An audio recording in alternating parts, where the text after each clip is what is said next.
Hello everyone. तो दोस्तों यहाँ पे आप देख सकते हो एआई एयरपोर्ट सर्विसेज लिमिटेड की ओर से दोस्तों यहाँ पे रिक्रूटमेंट की जा रही, भर्ती की जा रही कोलकाता इंटरनेशनल एयरपोर्ट के लिए 19 तारीख को यहाँ पे ये नोटिफिकेशन जारी किया गया है, जिसमें यूटिलिटी एजेंट कम रैंप ड्राइवर की 30 पोस्टें हैं और हैंडीमैन मेल की यहाँ पे 112 पोस्टें हैं। स्टेशन कोलकाता का रहेगा जहाँ पे आपको जाना है। देख सकते हो यहाँ पे इंडियन मेल और फीमेल अप्लाई कर सकते हैं। यहाँ पे नेताजी सुभाष चंद्रा इंटरनेशनल एयरपोर्ट कोलकाता के लिए यहाँ पे 3 साल के लिए आपको यहाँ पे जो है वो भर्ती किया जाएगा और उसके बाद फिर आपकी परफॉर्मेंस वगैरह चेक की जाएगी। उसके बाद आपको ये रख भी सकते हैं अगर आपकी परफॉर्मेंस यहाँ पे अच्छी रही तो। ओके, 10th पास आप होने चाहिए। देख सकते हो यहाँ पे यूटिलिटी एजेंट कम रैंप ड्राइवर की पोस्ट के लिए 10वीं पास आप होने चाहिए और हैवी मोटर व्हीकल का मतलब हैवी मोटर व्हीकल को चलाने का ना आपको आपके पास ड्राइवर का लाइसेंस होना चाहिए। ओके, ये आपको कैरी करना है जब आपको यहाँ पे ट्रेड टेस्ट के लिए बुलाया जाएगा। और अगर आप इस पोस्ट के लिए सिलेक्ट हो जाते हो यूटिलिटी एजेंट कम रैंप ड्राइवर की पोस्ट के लिए अगर आप सिलेक्ट हो जाते हो 24,960 रुपये आपको जो है पर मंथ के हिसाब से मिलेगा। यानी करीब करीब आप ये कह सकते हो कि 25,000 रुपये आपको यहाँ पे पर मंथ के हिसाब से यहाँ पे मिलने वाला है। एज की बात करें तो जनरल कैटेगरी वालों को यहाँ पे 28 साल तक बताया गया कि 28 साल तक अगर आपकी एज आती है आप अप्लाई कर सकते हो। बाकी यहाँ पे कैटेगरी वालों को रिलैक्सेशन फर्दर मिल जाएगा। ओके, तो ये चीज़ आपको क्लियर हो गया यहाँ पे। और बाकी यहाँ पे 3 शिफ्ट में आपको यहाँ पे काम करना पड़ेगा और इसमें नाइट भी रहेगी आपकी। ओके, और and on weekly off rotation basis पर आपका यहाँ पे वीकली ऑफ भी रहेगा। तो आप देख लेना अगर आपके लिए सुइटेबल लगती है तो आप यहाँ पे अप्लाई कर सकते हो। फिर यहाँ पे हैंडीमैन मेल की वैकेंसी है, इसके लिए भी 10वीं पास आप होने चाहिए और आपको इंग्लिश लैंग्वेज जो है ना वो लिखनी भी आनी चाहिए और समझ भी आनी चाहिए। देखो यहाँ पे must be able to read and understand, समझ आनी चाहिए इंग्लिश लैंग्वेज और आपको पढ़नी भी आनी चाहिए। इसके अलावा आपको लोकल और हिंदी लैंग्वेज भी आनी चाहिए दोस्तों, इसका नॉलेज भी आपको होना चाहिए। इस और आगे बताया कि दैट इज़ कम से कम समझ आनी चाहिए और आपको बोलनी आनी चाहिए। तो ये डिज़ायरेबल रहेगा अगर आपको जो भी यहाँ पे बताया गया है ये आपको आना चाहिए दोस्तों, जो यहाँ पे मेंशन किया गया है। और अगर इस पोस्ट के लिए आप सेलेक्ट हो जाते हो यहाँ पे हैंडीमैन की जो पोस्ट है ना यहाँ पे अगर आप सेलेक्ट हो जाते हो तो 22,530 रुपये आपको पर मंथ के हिसाब से यहाँ पे मिलेंगे। एज दोनों पोस्टों के लिए सेम रखी गई है, जनरल वालों के लिए 28, बाकी कैटेगरी वालों को रिलैक्सेशन जो है देखने को मिल जाता है। अब यहाँ पे देखो नेचर ऑफ जॉब क्या यहाँ पे रहेगा। नेचर ऑफ जॉब तो यहाँ पे क्या होना है जो दोस्तों एयरपोर्ट में जो बैगेज होते हैं ना, कार्गो लोडिंग और ऑफलोडिंग आपको करना है एयरक्राफ्ट से ट्रॉली से, और आपको असिस्ट करना है व्हील चेयर्स जो पैसेंजर होते हैं उनको आपने असिस्ट करना है, उनको हेल्प करनी है आपने।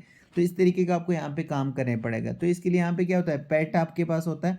मतलब यहाँ पे आप फिजिकली अगर आप अच्छे हट्टे कट्टे जिसको बोलते हैं ना, अच्छी आप यहाँ पे तंदुरुस्त हैं, हेल्दी हैं, तो आपको यहाँ पे जो है रखा जाएगा, क्योंकि आपको यहाँ पे लोडिंग अनलोडिंग वगैरह का काम यहाँ पे करना पड़ सकता है, व्हील चेयर पैसेंजर्स वगैरह को हेल्प करना। तो ये कुछ यहाँ पे जो है आपका काम रहने वाला है एयरपोर्ट पर। तो यहाँ पे दोस्तों फिजिकल एफिशिएंसी टेस्ट आपका यहाँ पे होने वाला है। तो अगर आप इंटरेस्टेड हो यहाँ पे तो आप इस पोस्ट के लिए भी अप्लाई कर सकते हो। यहाँ पे भी 3 शिफ्ट में आपका काम रहेगा, नाइट शिफ्ट में भी आपको लगा सकते हैं। बाकी यहाँ पे दोस्तों जो है ना रोटेशन बेसिस पर यहाँ पे मतलब ये आपको काम करना है यहाँ पे। और इसके अलावा दोस्तों यहाँ पे वीकली ऑफ रहेगा रोटेशन बेसिस पर। सिलेक्शन का प्रोसेस क्या रहेगा, तो जो यहाँ पे यूटिलिटी वाली जॉब है ना, यूटिलिटी एजेंट कम रैंप ड्राइवर, तो इसके लिए आपको यहाँ पे टेस्ट रहेगा, आपका ड्राइविंग टेस्ट आपका रहेगा। यहाँ पे हैवी मोटर व्हीकल को चलाने का आपके पास लाइसेंस होना चाहिए, तो यहाँ पे आपका वो टेस्ट किया जाएगा। उसके बाद फिर इंटरव्यू के लिए आपको भेजा जाएगा। और दोस्तों यहाँ पे जो है ना, जैसे कोई आउटसाइडर यहाँ पे अप्लाई करता है, जैसे इन्होंने बताया कि भाई मेल और फीमेल मतलब बाहर से हर एक स्टेट या यूटी से आप अप्लाई कर सकते हो। तो जब आप यहाँ पे कोलकाता जाओगे तो यहाँ पे जो भी अरेंजमेंट होगा ना, जैसे लॉजिंग बोर्डिंग का अपने रहना और खाने पीने का जो भी इंतज़ाम है ये आपको खुद से करना है। फिर यहाँ पे हैंडीमैन की जॉब है, तो इसके लिए यहाँ पे आपको जो पेट का यहाँ पे देखना पड़ेगा, मतलब पेट का आपका यहाँ पे देखा जाएगा। पेट मतलब फिजिकल एंड्योरेंस टेस्ट आपका रहेगा, जिसमें आपको वेट लिफ्टिंग रनिंग वगैरह जो है यहाँ पे करनी होगी।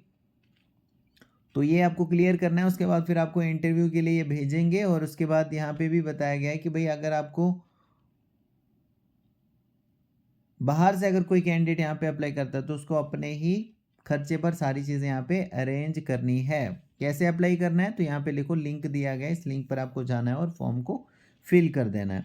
1 अक्टूबर 2024 को आपकी एज की हम एज यहाँ पे देखी जाएगी। तो जो जनरल कैटेगरी वालों को 28 साल से ज़्यादा नहीं होनी चाहिए, और बाकी आप देख लेना यहाँ पे जो भी यहाँ पे कैटेगरी वाइज भी जो एज यहाँ पे बनती है तो उससे ज़्यादा नहीं होनी चाहिए। ठीक है दोस्तों।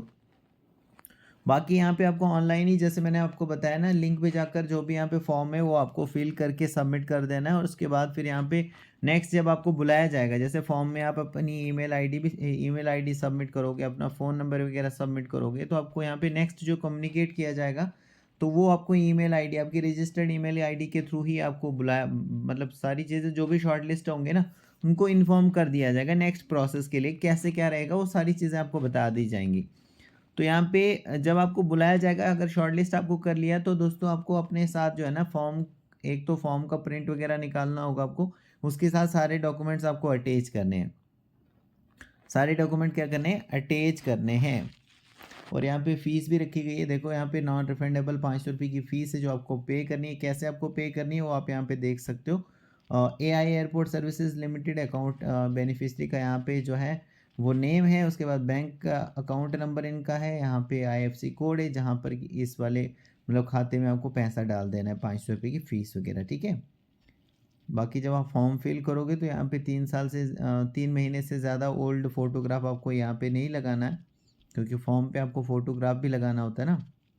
अभी मैं आपको फॉर्म दिखाने जा रहा हूँ। तो देखो यहाँ पे फॉर्म, ये एक तो यहाँ पे जगह है फ़ोटोग्राफ की, यहाँ पे आपको रिसेंट फ़ोटोग्राफ लगाना है अपना, कौन सी पोस्ट के लिए आपने अप्लाई किया है वो आप यहाँ पे लिखोगे। उसके बाद फिर यहाँ पे लिखोगे अपना नेम वगैरह लिखोगे, फिर फादर का नेम, डेट ऑफ बर्थ, कौन सी जगह पर आपका जन्म हुआ है वो आप लिखोगे यहाँ पे। उसके बाद इस टाइम पर आप कहाँ पे रहते हो, मतलब प्रेजेंटली आप कौन सी जगह पे रहते हो वो आप यहाँ पे एड्रेस लिखोगे, पिन कोड लिखोगे, स्टेट लिखोगे, कहाँ से आप बिलोंग करते हो, mobile number, email ID, gender क्या है आपका, मेल हो या फीमेल हो। उसके बाद मैरिड हो या फिर अनमेरिड हो या फिर मैरिड हो, डाइवर्स हो या फिर विडो हो। ठीक है। या फिर जुडिशली जो है वो सेपरेट हुए अपनी एक दूसरे से, तो वो आप जो भी केस है आपका वो आप यहाँ पे लिखोगे। उसके बाद फिर नेशनलिटी आप यहाँ पे लिखोगे, रिलीजन यहाँ पे लिखोगे, मदर टंग आपकी क्या है वो आप यहाँ पे लिख सकते हो, पैन नंबर आपका क्या है, आधार कार्ड का नंबर क्या है, कौन सी कैटेगरी में आते हो, अगर जनरल में आते हो तो जनरल यहाँ पे दिया गया है। और इसके अलावा फिर यहाँ पे देखो, यहाँ पे जो है यस या फिर नो करना है। अगर आप एक्स सर्विसमैन में आते हो, यस, अगर यहाँ पे यस है, अगर आते हो तो यस करना है, नहीं आते हो तो नो करोगे।